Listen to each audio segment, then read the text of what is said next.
ng mahirap. Lumaki ako sa estado ng buhay na isang kahig, isang tuka ang aking mga magulang. Okay na sa amin ang makakain 3 beses sa isang araw. Mga magulang ko na dugo at pawis ang puhunan para may mailatag sa aming hapagkainan. Bata pa lamang ako ay kailangan ko nang itanim sa aking isipan ang mga bagay na dapat isaalang-alang. Alam ko na ang pag-aaral ay mahalaga, ngunit hindi sa lahat ng oras ay kailangan pumunta sa eskwela dahil sa kinalalagyan ng aming pamilya.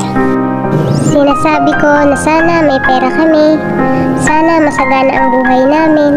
Lahat ng sana ay aking hinahangad, pero paghirap pa rin sa amin ang lumantad. Ito pa ang masakit, mahirap ka na nga, lalo ka pang papahirapan ng mga mas nakakataas sa iyo.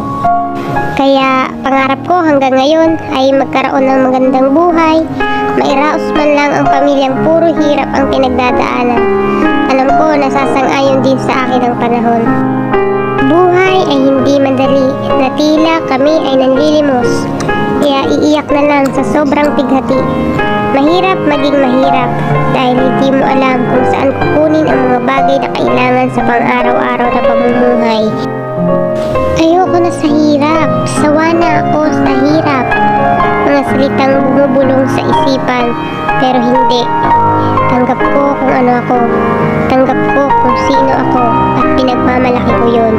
Dahil kahit mahirap kami, pinalaki naman akong mabuting tao. Kaya kayong mga mahihirap, tayong mahihirap, darating din ang panahon na makakaahon tayo. Kung nahihirapan ka, huwag kang susuko, laban lang, at kaya mo yan.